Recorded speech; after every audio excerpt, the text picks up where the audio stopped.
Om Swastiastu, perkenalkan saya Cynthia Pratiwi, koas anestesi periode 14 Juni sampai 25 Juli 2021. Jadi hari ini saya akan mempresentasikan mengenai critical care medicine, di mana critical care medicine ini ditujukan pada pasien dengan penyakit atau cedera yang serius dan dapat mengancam jiwa, sehingga pada pasien-pasien ini diperlukan perawatan yang intensif. Jadi hari ini saya akan membahas mengenai dua topik bahasan. Yang pertama itu mengenai Intensive Care Unit atau ICU, dan yang kedua mengenai High Care Unit atau HCU. Yang pertama saya akan menjelaskan mengenai Intensive Care Unit atau ICU itu sendiri. Di mana ICU itu adalah bagian dari rumah sakit yang dia bersifat mandiri dengan staf yang khusus dan perlengkapan yang khusus yang ditujukan untuk observasi, perawatan, dan juga terapi pada pasien-pasien yang menderita penyakit akut, cedera atau penyulit-penyulit yang dapat mengancam nyawa atau dia berpotensi mengancam nyawa dengan prognosis dubiah yang diharapkan masih bersifat reversible. ICU itu sendiri saat ini tidak terbatas hanya menangani pada pasien-pasien yang pasca bedah atau pada pasien yang hanya memerlukan ventilasi mekanik saja. Tetapi dia juga saat ini telah menjadi cabang ilmu tersendiri, yaitu Intensive Care Medicine, di mana ruang lingkup pelayanannya meliputi dukungan fungsi organ vital, baik pada pasien anak maupun pasien dewasa. Intensive care itu mempunyai dua fungsi utama. Yang pertama, dia melakukan perawatan pada pasien-pasien gawat darurat dengan potensi reversible life-threatening organ dysfunction. Kemudian yang kedua, yaitu dia mendukung organ vital pada pasien-pasien yang akan menjalani operasi yang kompleks elektif atau prosedur intervensi dan juga risiko tinggi untuk fungsi vital. Pada ICU ini, dia melibatkan multidisiplin ilmu yang bekerja sama dalam tim dengan prinsip single management. Adapun tim dari intensive care ini, minimal itu terdiri dari yang pertama, intensivis atau spesialis anestesiologi atau dokter spesialis yang berkompeten dalam ilmu kedokteran intensif. Yang kedua, perawat intensive care. Yang ketiga, dokter ahli mikrobiologi klinik. Yang keempat, ahli farmasi klinik. Yang kelima, dietitian atau ahli nutrisi klinik. Yang keenam, fisioterapis. Dan yang ketujuh, tenaga lain yang sesuai dengan klasifikasi pelayanan. Adapun pasien yang layak dirawat di ICU, yang pertama pada pasien-pasien yang memerlukan intervensi medis segera, yang kedua dia memerlukan pengelolaan fungsi sistem organ tubuh secara terkoordinasi dan berkelanjutan, sehingga dapat dilakukan pengawasan yang konstan terus-menerus dan metode terapi titrasi. Dan yang ketiga, pada pasien kritis yang memerlukan pemantauan kontinu dan tindakan segera sehingga dapat mencegah timbulnya dekompensasi fisiologis. Adapun pasien-pasien yang tergolong dalam kriteria masuk ICU, itu dipertimbangkan berdasarkan penilaian objektif atas berat dan prognosis penyakit itu sendiri. Di mana pasien yang memerlukan terapi intensif atau prioritas 1 itu lebih diutamakan daripada pada pasien yang hanya memerlukan pemantauan intensif atau prioritas 3. Adapun golongan pasien yang tergolong prioritas 1 yaitu termasuk pada pasien-pasien yang sakit kritis, tidak stabil yang memerlukan terapi intensif dan juga tertitrasi. Contohnya itu pada pasien-pasien bedah kardiotorasik, sepsis berat, gangguan keseimbangan asam basa, dan elektrolit yang dapat mengancam jiwa. Adapun yang termasuk golongan prioritas 2, yaitu pada pasien-pasien yang memerlukan pelayanan canggih di ICU sebab sangat berisiko bila tidak mendapat terapi intensif segera. Adapun contohnya itu pada pasien-pasien yang menderita penyakit dasar jantung paru, gagal ginjal akut dan berat, serta pada pasien yang telah mengalami pembedahan mayor. Pada golongan prioritas 2 ini, terapinya tidak mempunyai batas karena kondisi mediknya senantiasa berubah. Adapun yang tergolong prioritas 3, itu pada pasien-pasien yang dengan sakit kritis, status kesehatan sebelumnya tidak stabil, yang disebabkan oleh penyakit yang mendasarinya atau penyakit akutnya, secara sendirian atau kombinasi. Pada golongan ini, kemungkinan sembuh atau manfaat terapi di ICU itu sangat kecil. Contohnya itu pada pasien-pasien dengan keganasan metastasik, disertai penyulit infeksi, perikardial tamponade, sumbatan jalan nafas, dan juga pasien penyakit jantung serta penyakit paru terminal yang disertai dengan komplikasi penyakit akut berat.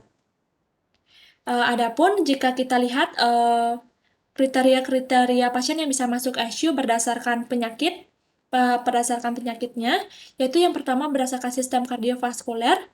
Yang pertama, pada pasien dengan infak miokard akut dengan komplikasi, kemudian pasien dengan syok kardiogenik, aritmia kompleks, gagal jantung kongestif dengan gagal nafas, dan atau membutuhkan support hemodinamik. Kemudian pada pasien dengan hipertensi emergensi, angina tidak stabil, kardiak arrest, tamponnya jantung, diseksi aneurisma aorta, dan juga blokade jantung komplit. Berdasarkan sistem pernafasan, pasien yang memenuhi kriteria masuk ICU, yaitu yang pertama pasien dengan gagal nafas akut yang membutuhkan bantuan ventilator, yang kedua pasien dengan emboli paru dengan hemodinamik tidak stabil, yang ketiga pasien dengan perawatan intermediate care unit yang mengalami perburukan fungsi pernafasan, yang keempat pada pasien-pasien yang membutuhkan perawatan pernafasan yang tidak tersedia di perawatan yang lebih rendah, misalnya intermediate care unit. Yang kelima, pasien dengan hemoptisis masif, dan yang keenam, pasien dengan gagal nafas dengan ancaman intubasi.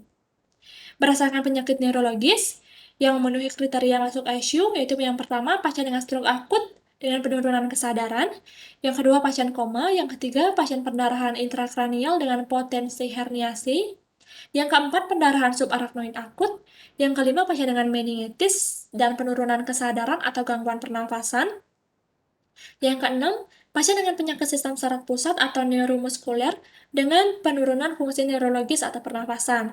Misalnya pasien dengan miastenia gravis, pasien dengan GBS. Kemudian yang ketujuh, pasien dengan status epileptikus. Yang kedelapan, pasien dengan mati batang otak. Yang kesembilan, pasien dengan vasospasme. Dan yang kesepuluh, pasien dengan CKB.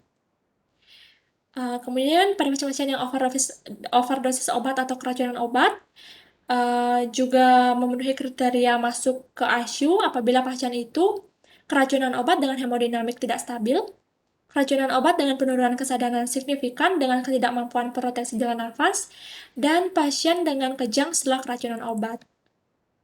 Berdasarkan penyakit gastrointestinal, yaitu yang pertama pasien dengan perdarahan gastrointestinal yang mengancam nyawa termasuk hipotensi, angina, perdarahan yang berlangsung dengan penyakit komorbid. Kemudian yang kedua, pasien dengan gagal hati fulminan. Yang ketiga, pasien dengan pankreatitis berat. Dan yang keempat, pasien dengan perforasi esofagus dengan atau tanpa mediastinitis. Berdasarkan endokrin, itu ada pasien dengan ketoasidosis diabetikum dengan komplikasi, kemudian pasien dengan badai tiroid atau koma myxedema dengan hemodinamik yang tidak stabil, kemudian ada pasien dengan hiperosmolar dengan koma dan atau hemodinamik tidak stabil, dan yang lainnya bisa dibaca pada layar.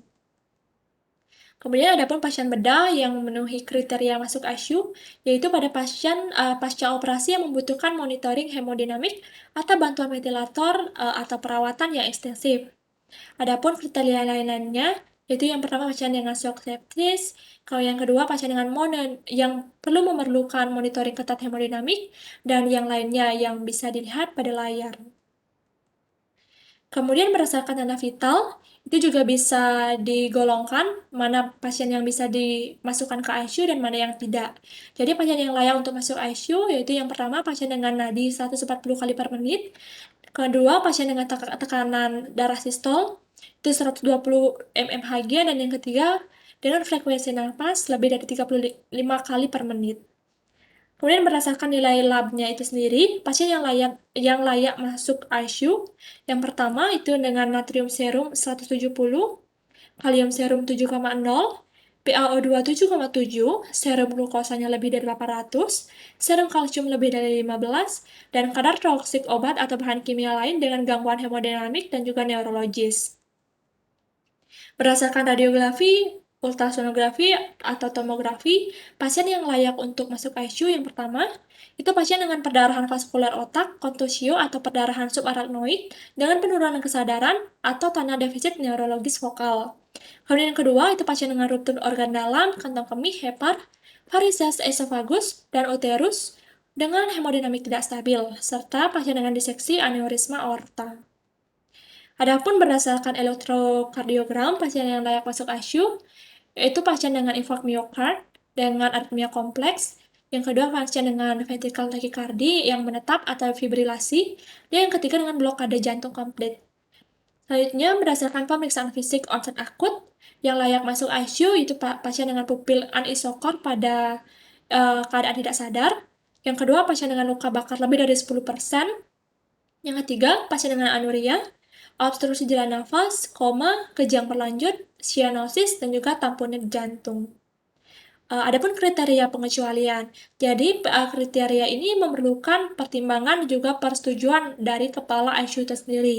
Jadi, pada pasien-pasien yang termasuk kategori pengecualian, sewaktu-waktu dia harus mau untuk dikeluarkan karena ada yang lebih diprioritaskan masuk ICU, yaitu pada pasien-pasien yang prioritas 1, 2, maupun 3. Adapun yang tergolong dalam kriteria pengecualian ini, yang pertama pada pasien yang memenuhi kriteria masuk, tetapi menolak terapi tunjangan hidup yang agresif dan hanya demi perawatan yang aman saja. Yang kedua, itu pasien dengan keadaan vegetatif permanen.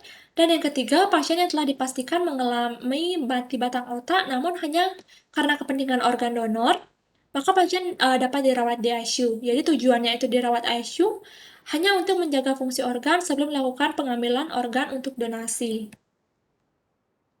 Adapun kriteria keluar, yang pertama, pada penyakit atau keadaan pasien yang telah membaik atau cukup stabil. Yang kedua, pasien yang secara perkiraan dan perhitungan terapi atau pemantauan intensif itu tidak bermanfaat lagi, atau dia tidak memberikan hasil yang berarti bagi pasien.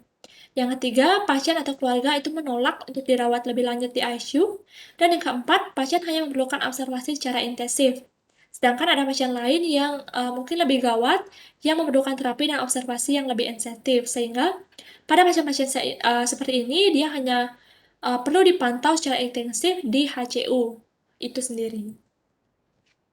Adapun kriteria pasien yang tidak memerlukan perawatan di ICU, yang pertama itu pada prioritas 1, pada pasien-pasien yang sudah tidak membutuhkan perawatan intensif, terapi mengalami kegagalan, prognosa jangka pendek buruk, sedikit kemungkinan untuk pulih kembali, dan sedikit keuntungan bila perawatan intensif itu diteruskan.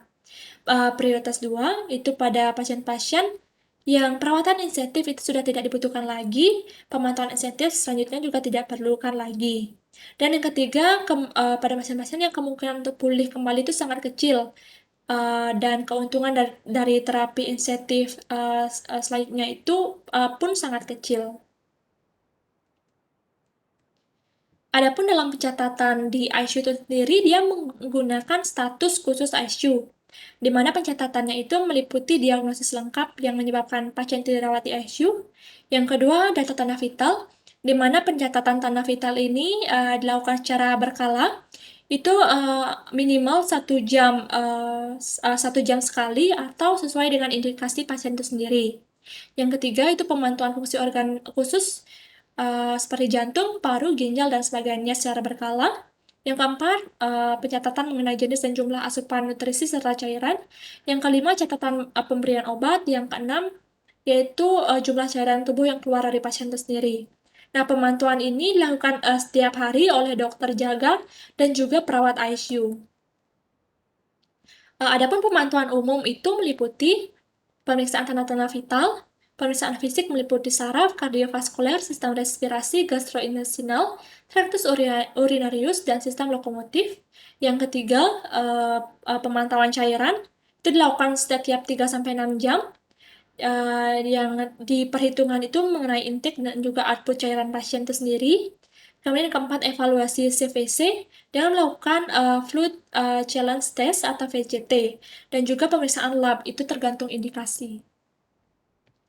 Adapun terapi dasar di ICU sendiri itu bisa disingkat fast hugs beat, di mana F itu feeding, A itu analgesi, S itu sedasi, T itu tromboprophylaxis, yang H itu head up, yang U itu prophylaxis ulcer, yang G itu kontrol glikemik, yang S itu spontaneous breathing trial, B itu bowel movement, itu inhaling catheter, D itu drug de-escalation. Jadi, ini adalah terapi-terapi dasar yang diperlukan di ICU. Yang selanjutnya itu saya akan menjelaskan mengenai topik yang kedua, yaitu mengenai High Care Unit atau HCU. HCU ini pelayanannya diberikan pada pasien dengan kondisi kritis stabil yang membutuhkan pelayanan, pengobatan, dan pemantauan secara ketat tanpa menggunakan alat bantu, misalnya ventilator dan juga terapi titrasi. Jadi pasien-pasien yang dirawat di HCU ini, dia berada di antara ICU dan di ruang inap biasa. Artinya, dia tidak perlu perawatan ICU namun belum mendapat dirawat di ruangan inap biasa karena masih memerlukan pemantauan yang intensif atau ketat. Ada 3 tipe HCU itu sendiri. Yang pertama, ada separate atau freestanding HCU. Jadi dia berdiri sendiri atau independen. Atau istilahnya dia terpisah dari ICU itu sendiri. Yang kedua ada integrated HCU. Jadi dia menjadi satu dengan ICU. Dan yang ketiga yaitu ada paralel HCU. Jadi dia terletak berdekatan atau bersebelahan dengan ICU itu sendiri. Pelayanan di HCU itu meliputi pemantauan pasien secara ketat, menganalisis hasil pemantauan, dan melakukan tindakan medis dan asuhan keperawatan yang dipadukan. Adapun ruang lingkup pemantauan meliputi yang pertama tingkat kesadaran, yang kedua fungsi pernafasan dan sirkulasi dengan interval waktu minimal 4 jam atau disesuaikan dengan keadaan pasien, yang ketiga yaitu oksigenasi dengan menggunakan oximeter secara terus-menerus, dan yang terakhir keseimbangan cairan dengan interval waktu minimal 8 jam atau disesuaikan dengan kondisi pasien. Adapun tindakan medik dan asuhan perawatan yang dilakukan adalah yang pertama mengenai bantuan hidup dasar atau ada bantuan hidup lanjut. Yang pertama itu prinsipnya ABC, airway, breathing, dan circulation. Airway itu membebaskan jalan nafas. Jadi setidaknya dokter HCU itu harus mampu melakukan intubasi endotrakeal bila diindikasikan dan segera memindahkan atau merujuk pasien ke ICU itu sendiri. Yang kedua breathing, jadi harus mampu melakukan bantuan nafas dengan mask fill. Kemudian yang ketiga itu sirkulasi, jadi harus bisa melakukan resusitasi cairan, tindakan defibrilasi, dan tindakan kompresi jantung luar atau RJP. Yang kedua ada terapi oksigen. Jadi di terapi oksigen ini kita memberikan oksigen sesuai kebutuhan pasien dengan berbagai alat, baik itu kanul nasal, sungkup muka sederhana, dan yang lainnya. Yang ketiga itu penggunaan obat-obatan, baik obat inotropik, anti nyeri, aritmia jantung, dan yang lain-lainnya. Kemudian yang selanjutnya ada pemberian nutrisi baik enteral maupun parenteral. Yang kelima fisioterapi sesuai dengan keadaan pasien. Dan yang keenam evaluasi seluruh tindakan dan pengobatan yang telah diberikan. Adapun susunan tim dalam pelayanan HCU itu dikoordinatori oleh dokter spesialis yang telah mengikuti pelatihan dasar ICU. Anggotanya itu ada dokter spesialis atau dokter yang telah mengikuti pelatihan basic maupun advanced life support. Dan yang selanjutnya adalah perawat yang telah mengikuti pelatihan basic life support dan dapat melakukan pemantauan menggunakan peralatan monitor. Adapun indikasi masuk atau indikasi pasien yang bisa masuk ke HCU, yang pertama pasien dengan gagal organ yang berpotensi mempunyai risiko tinggi untuk terjadi komplikasi dan tidak memerlukan monitor dan balap bantu invasif. Kemudian yang kedua, pada pasien-pasien yang memerlukan perawatan dan penguatan perioperatif.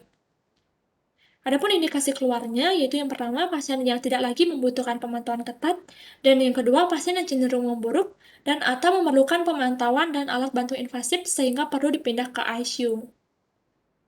Adapun pasien-pasien yang tidak perlu dimasukkan ke HCU, yang pertama pasien dengan fase terminal suatu penyakit, contohnya itu pada pasien dengan kanker stadium akhir, dan yang kedua pasien atau keluarga yang menolak untuk dirawat di HCU. Tentunya hal ini harus berdasarkan informed consent. Adapun kasus indikasi masuk, itu berdasarkan keluhan sistem organ. Yang pertama, berdasarkan sistem kardiovaskuler. Pasien-pasien yang diindikasikan masuk ke HCU, yang pertama pasien dengan myocard infarct dengan hemodinamik yang stabil. Kemudian pasien dengan gangguan irama jantung dengan hemodinamik yang stabil. Kemudian yang ketiga, pasien dengan gangguan irama jantung yang memerlukan pacu jantung sementara atau menetap dengan hemodinamik stabil. Dan yang keempat, pasien dengan gagal jantung kongesti berdasarkan kriteria NIHA kelas 1 dan 2. Berdasarkan sistem pernafasan, yaitu pasien dengan gangguan pernafasan yang memerlukan tindakan yang intensif dan agresif, di mana apabila pasien tidak mengalami gagal nafas dan memerlukan dukungan ventilasi mekanis itu harus segera dipindahkan atau dirujuk ke ICU. Kemudian berdasarkan sistem saraf, yaitu yang pertama pasien dengan cedera kepala sedang sampai berat atau stroke yang stabil dan memerlukan tirak baring serta pemeliharaan jalan nafas secara khusus, seperti misalnya suction lender berkala. Yang kedua itu cedera sumsum tulang belakang bagian leher yang masih stabil. Kemudian berdasarkan sistem saluran pencernaan, itu ditujukan pada pasien dengan pendarahan saluran cerna bagian atas tanpa hipotensi ortotastik maupun respon terhadap pemberian cairan. Kemudian berdasarkan sistem endokrin, itu ditujukan pada pasien diabetik ketoasidosis dengan infus insulin kontinu. Kemudian pada pasien pembedahan, itu ditujukan pada pasien pasca bedah besar dengan hemodinamik yang masih stabil, tetapi dia memerlukan resusitasi cairan. Kemudian berdasarkan kepidadanan kandungan, itu ditujukan pada pasien preeklamsia pada kehamilan atau pasca persalinan. Baik, mungkin sekian presentasi dari saya. Saya mohon maaf apabila ada kesalahan atau kata-kata yang kurang berkenan. Akhir kata, saya ucapkan terima kasih. Om Santi Santi Santi Om.